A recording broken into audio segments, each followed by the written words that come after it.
Good afternoon, ladies and gentlemen. Welcome to this presentation on expansion of functions into power series. This is under the course EGM 212. An infinite series of the form sigma ck open bracket x minus a close bracket raised to the power k, taking values of k from 0 to infinity, is shown as expanded on the right-hand side of the equal sign, is known as a power series in x. So this expression is known as a power series in which x is a variable, or may simply be referred to as a power series. Then the coefficients, or the constants rather, the constants C or C1, C2, C3, and so on are called the coefficients.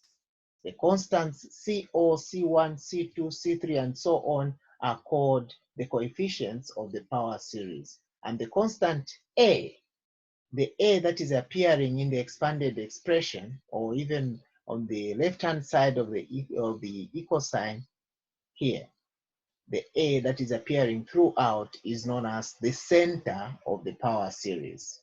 It's called the center of the power series. So a power series in which x is a variable with the center being equal to 0 takes the form as shown here. So which is sigma ck x raised to the power k, with values of k ranging from 0 to infinity. This is expanded as shown here, which is CO plus C1x plus C2x squared plus C3x cubed plus ... So the three dots indicate that the series continues until infinity. So they are endless. The additions go on and on without ending. Equally, the initial expansion we saw here, this also has three dots at the end. This implies that the series keep on adding infinitely without ending. So this expression, when a is equal to 0, is what generalizes the idea of a polynomial in which x is a variable. So I'm sure we do remember the format that any polynomial takes. It's actually of this kind. So this is the generalization of the idea of a polynomial in which x is the variable. Now let's look at one important series known as Taylor's series. Taylor's series. Okay, so let f of x be a function having a derivative fn. The superscript n here denotes the number of times that the function has been differentiated. Okay, so we let f of x be a function having a derivative fn of the order where n is greater or equal to 1 on an open interval I, and that a constant or a fixed number a be existent in the same interval I. So then the nth degree polynomial, the nth degree Taylor's polynomial for the function f at the number a is the polynomial function given as shown below. So Pnx is equal to f of a plus f prime a over 1 factorial, then multiplied by, in brackets, x minus a plus f double prime of a over 2 factorial multiplied by, in brackets, x minus a squared plus then 3 dots, implying that many terms are adding in between there. Then we have f being differentiated n times, then we replace the variable by a, then over n factorial multiplied by, in brackets, x minus a raised to the power n. So this expression is what we call Taylor's series.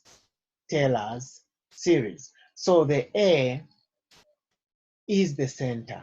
The a is the center of the polynomial, okay? Whereas the x is the variable.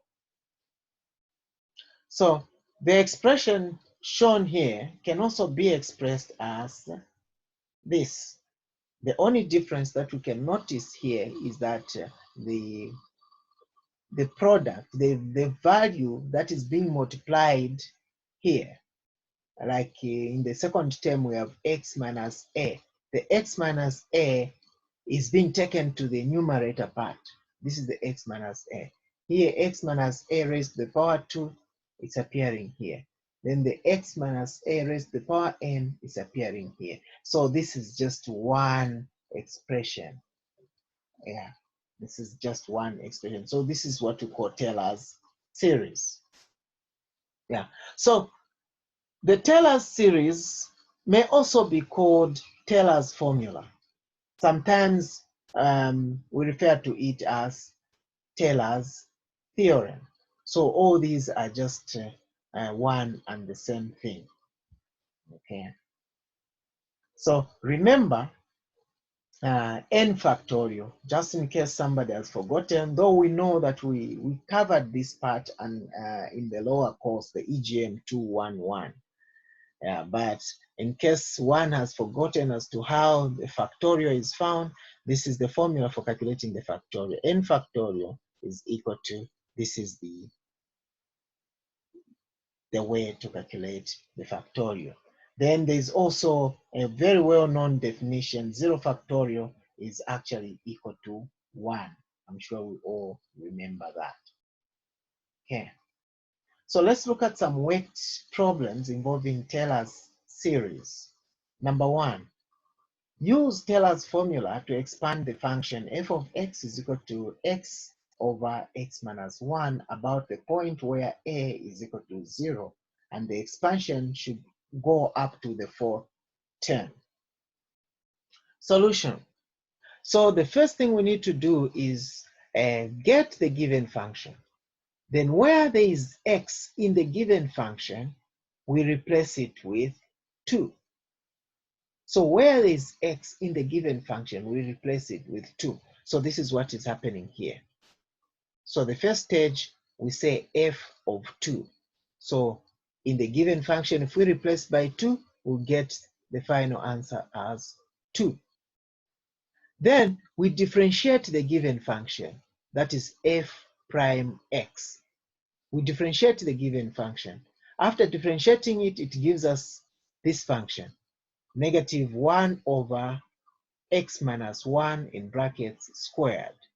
This is after differentiating the given function. Then in the differentiated function, we replace where there is x, we put 2, which is the value of a. So here it gives us negative 1. So we move to the next stage. We differentiate again. So here we differentiated the first time. So we differentiate again to get f double prime x. So the f double prime x gives us 2 open bracket x minus 1 close bracket raised to the power minus 3. Then having found the second differential coefficient, we replace where there's x, we put 2. So f double prime 2 is equal to, it gives us the value 2. Then from here, we differentiate again for the third time. So we come up with f triple prime x is equal to negative 6 open bracket x minus 1 close bracket raised to the power negative 4. Then the next step, in this resulting function, where there's x, we put a 2, and after careful replacement, it gives us negative 6. So now The final stage is to replace into the general expression for Taylor's formula. So we have f of x is equal to the f of 2, which was the first step we worked out, is the first term. Then the second term, third term, and fourth term, we do the replacements as per the expression that that governs Taylor's series. So after replacing into the general expression and simplifying, it gave us f of x is equal to 2 minus open bracket x minus 2 close bracket plus x minus 2 close bracket squared minus open bracket x minus 2, we close the bracket, cubed. So this becomes our required expression. Okay, let's move to the second question. Write down Taylor's formula at a point A is equal to -1 for the function f of x is equal to x to the power 4 minus 2x cubed minus 3x squared minus 4x plus 1. So the procedure is similar to the previous question that we looked at. So the first step is in the given expression or the given function, where there is x, we put -1. In the given function, where there's x, we put -1. Because where have you got this -1? The -1, we've got it from a is equal to -1. Yeah, which is part of the condition in the question. So f -1, after careful replacement, it gives us 5. So 5 is the answer for f of -1. Then we differentiate the given function. This f of x, we differentiate it. So this is supposed to be f prime. So f prime x is equal to 4x cubed minus 6x squared minus 6x minus 4. So this is the differentiated function. So in the differentiated function, where there's x, we put -1. So we do that and it gives us -8. We keep that value. Then we differentiate this function again. Differentiating it for the second time, it becomes 12x squared minus 12x minus 6. Then the other stage, where there's x in this differentiated function, we put -1, and after replacing and simplifying, it gives us 18.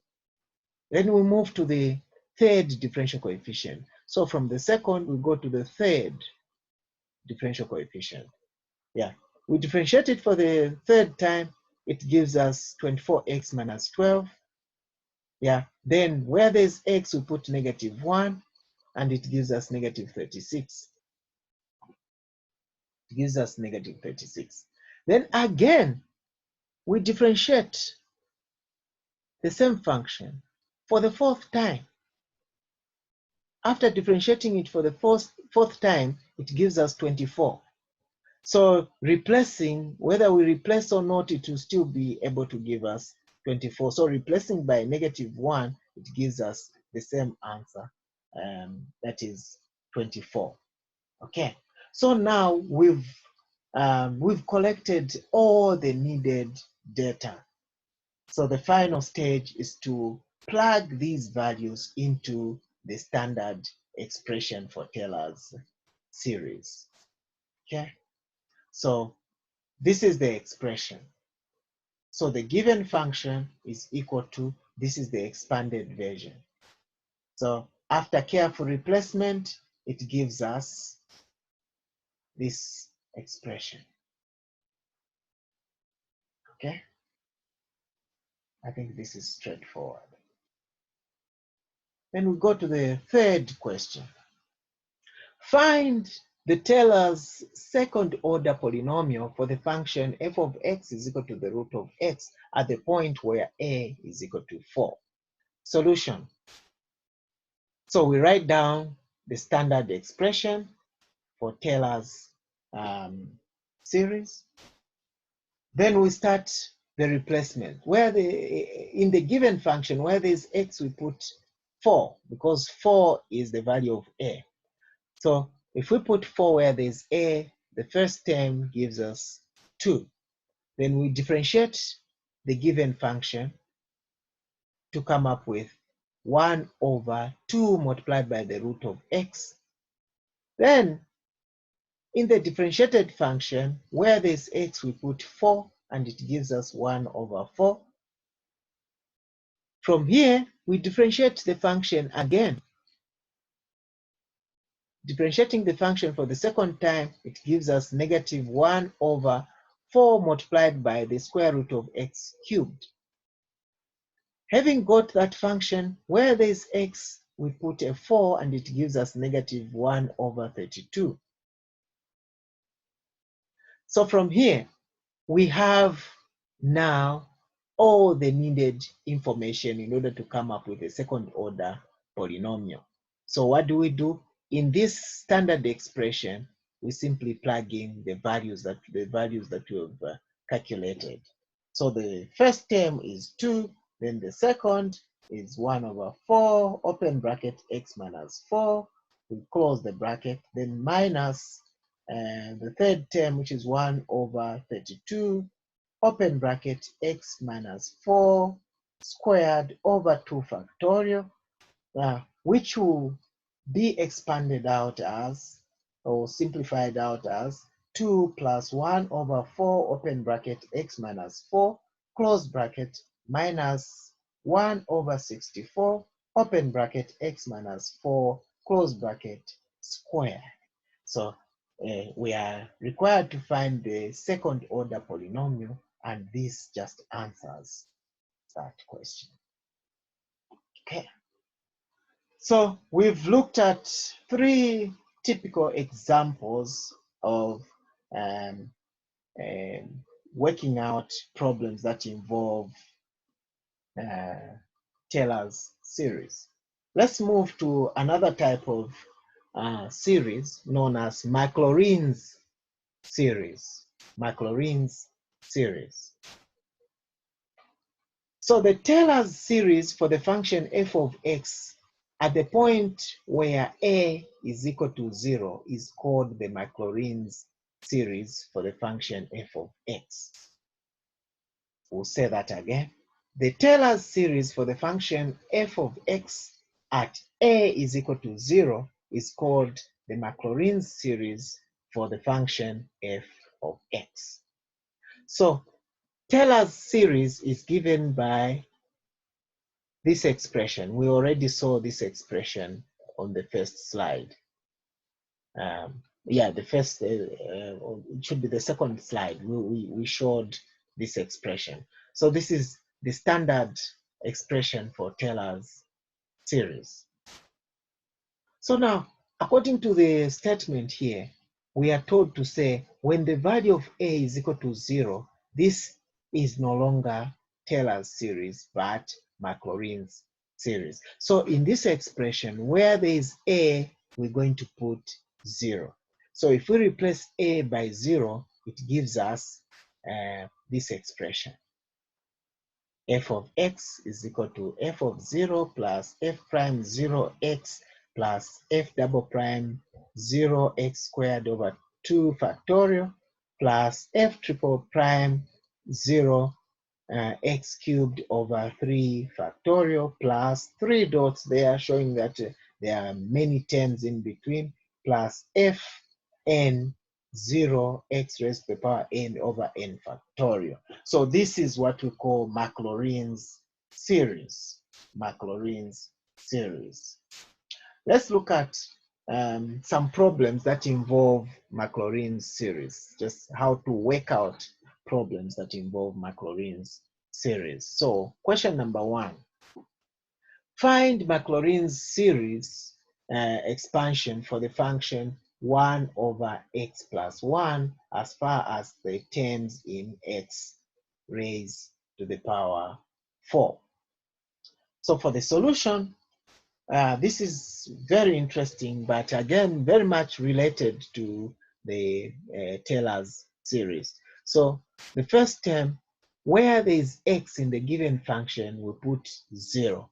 Where there is x in the given function, we put 0, and it gives us 1 here. Then we differentiate it. Once we differentiate it once, we get this function. Then in the differentiated function, where there's x, we put a 0, it gives us -1. Then we differentiate again for the second time. The second differential coefficient of the given function is 2 over open bracket x plus 1 close bracket cubed. Then having done that, we replace where there's x in the second differential coefficient, we put a 0 and it gives us 2. So from here, we differentiate again for the third time. Differentiating for the third time, it gives us the function -6 over open bracket x plus 1 close bracket raised to the power 4. Then from here, where there is x in this resultant function, we put a 0 and it gives us -6. Then we go to the fourth differential coefficient.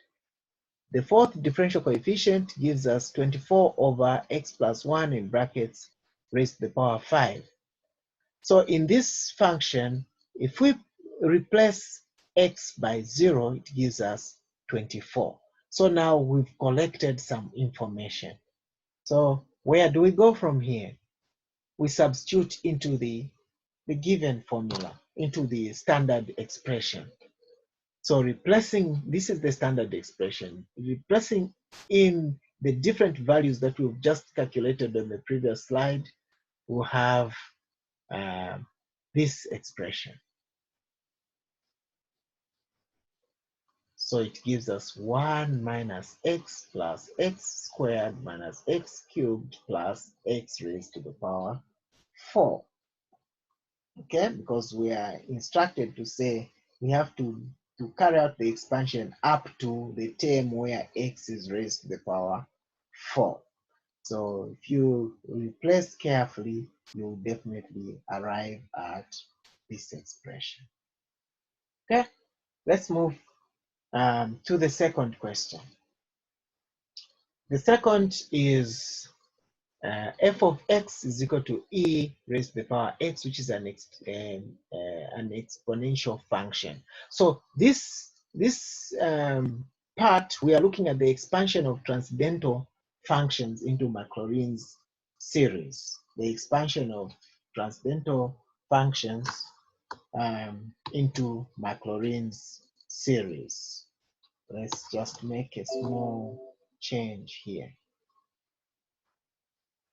Okay.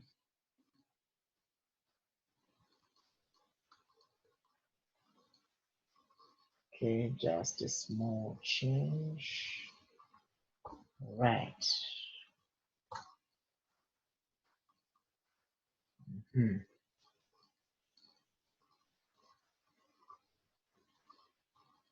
Okay, the animations here were missed.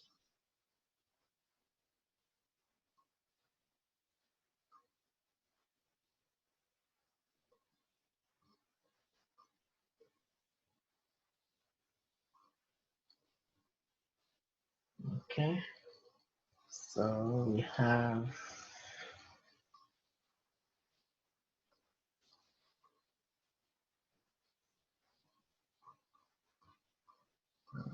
okay. All right. Now this is much better. Okay, so let's look at the expansion of transcendental functions into Maclaurin's series. And the first transcendental function we'll look at is an exponential function, which is f of x is equal to e raised to the power x. Okay, solution. This is our standard expression for Maclaurin's series. The standard expression for Maclaurin's series. So we go on and do the same procedure as we did with the previous method. So if in the given function where there is x, we put a 0, it gives us a 1, then we differentiate it, differentiate the given function. After differentiating, it gives us e raised to the power x. Then where there is a x in the differentiated function, we put a 0, it gives us a 1. Then we differentiate again for the second time. So it gives us e raised to the power x. Then where there is x, we put a 0, it gives us a 1. We differentiate for the third time. Differentiate for the third time, it gives us e to the power x.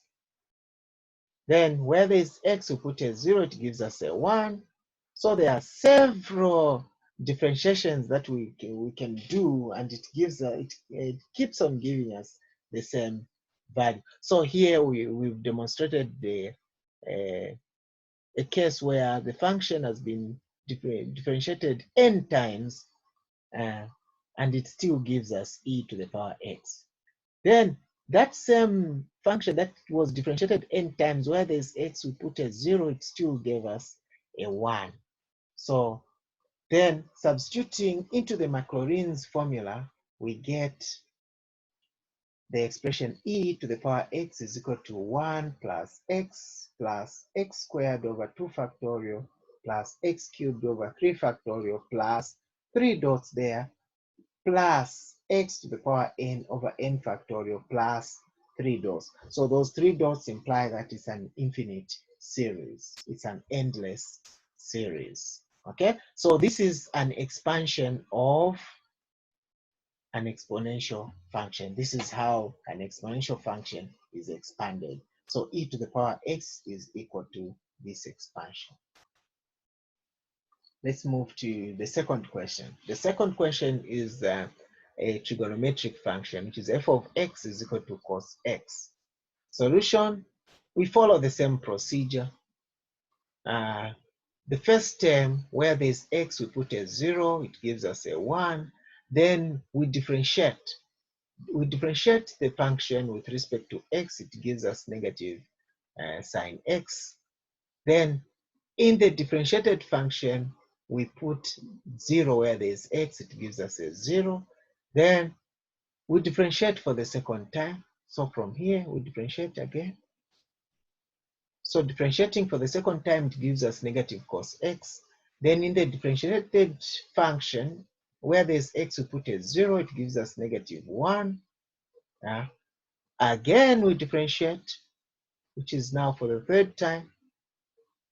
We differentiate for the third time. It gives us sine x. Then in the third differential coefficient, where there's x, we put a 0, it gives us a 0. Then we differentiate for the fourth time. Differentiating for the fourth time, it gives us cos x. Then where there is x in the fourth differential coefficient, it gives us, where there is x, we put a 0, it gives us 1.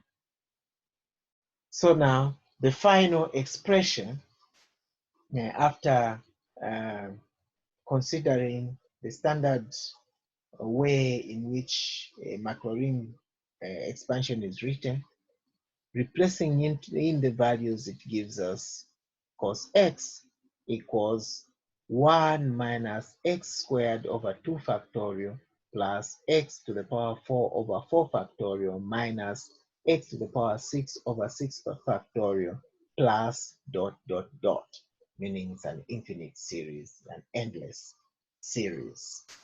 Okay, so let's move to the third question.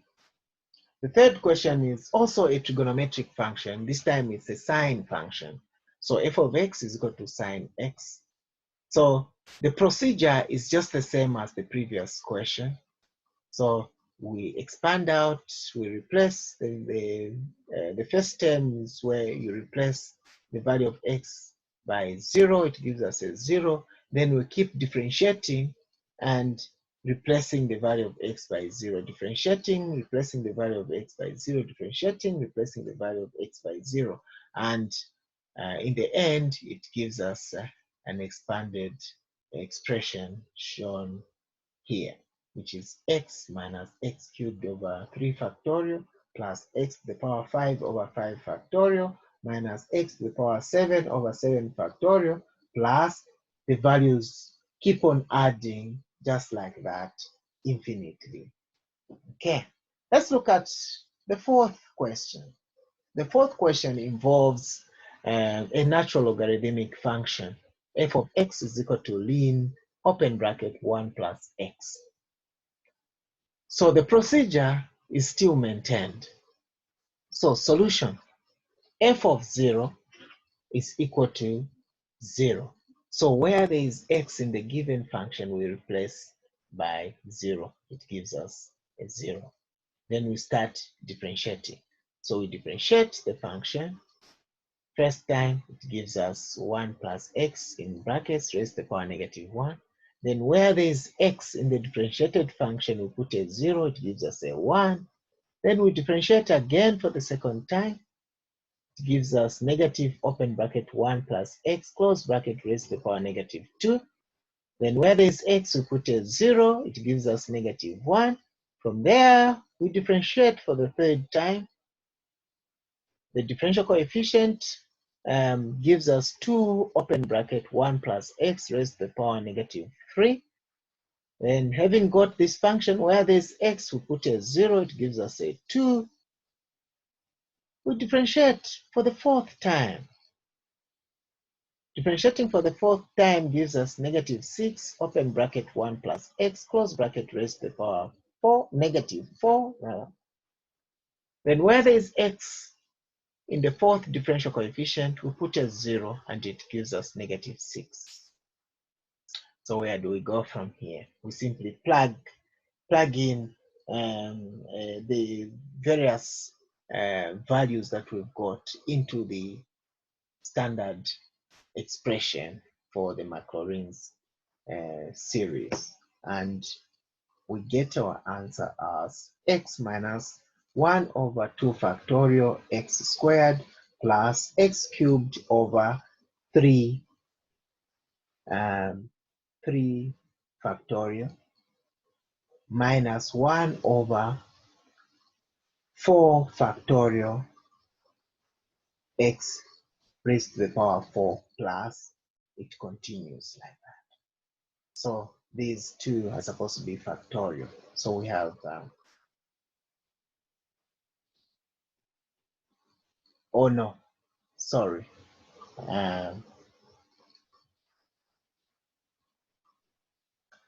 No, these values are not factorial. The 3 and the 4 are not factorial because the expanded form of 3 factorial, 3 factorial gives us 3 multiplied by 2 multiplied by 1. Okay, so what is down here is 3 by 2 by 1. And on the numerator part, we have a 2. So this 2 and this 2 will cancel, so we'll remain with a 3. So the same thing happens on the 4 factorial. So 4 factorial is, we can put it here, 4 factorial. This is expanded as 4 multiplied by 3 multiplied by 2 multiplied by 1. So now, if you look at this expression, 3 multiplied by 2 is 6. 3 multiplied by 2 is 6. So that 6 cancels out with the 6 that is on the numerator part. So what remains on the denominator is 4 multiplied by 1, which is just 4.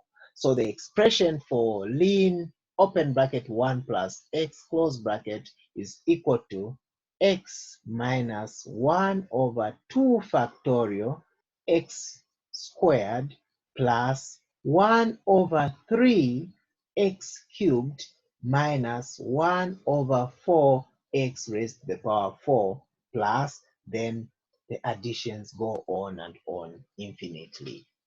Okay, so this is the expansion for the natural logarithmic function.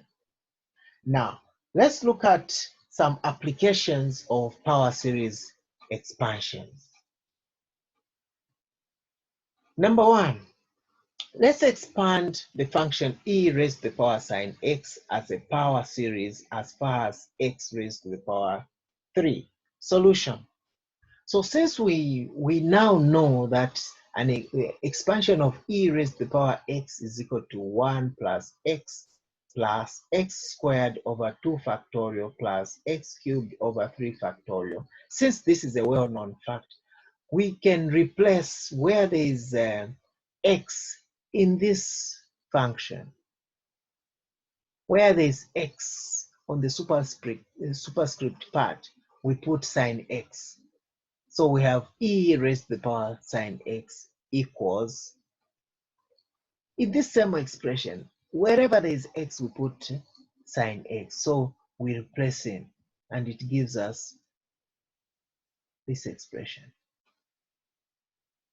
But we know to say sine x is equal to x minus x cubed over 3 factorial. We know, and it continues from here. But this is how this expansion is.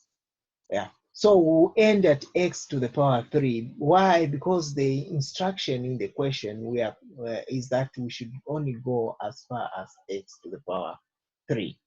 So let's now replace where there is sine x, we put this expanded form. So it gives us e raised to the power sine x is equal to, it will have these values. Then after expanding out carefully, it brings us to e raised to the power sine x is equal to 1 plus x minus x cubed over 6 plus 1 over 6 x cubed plus x squared over 2. So having reached this stage, it is very clear that the third term and the fourth term are the same but different signs. So since these two are the same and with different signs, they can easily cross each other out. So these two have been crossed out, and the final expression now becomes 1 plus x squared over 2. This is now the expansion for the function e raised to the power sine x. Yeah, as far as x raised to the power 3. So we've seen that the x raised to the power 3 has cancelled itself out, so it's not appearing in the final expression. Okay, let's move to the second question. Apply Taylor's series to find the approximate value of ln 1.1 correct to 2 decimal places. Solution. Since ln 1 plus x is equal to x minus x squared over 2 plus x cubed over 3 minus x to the power 4 over 4 plus ... Since we know this, then ln 1 plus 1.1 can also be expanded out as ln 1 plus 0.1. Then substituting x with 0.1 yields this expanded form. So you just put where there is x, we put 0.1 in this expression. So in this expression, it's analogous to this. Then after replacing in the value where there's x, we put 0.1, and doing the careful simplification, you find that the final answer would be 0.10. That is to 2 decimal places, because what we have here is 0.095 is to 3 decimal places. So to 2 decimal places, it becomes 0.10. Okay, So this was a presentation on the expansion of functions into power series. So this is where we end our lecture. Enjoy the rest of the day.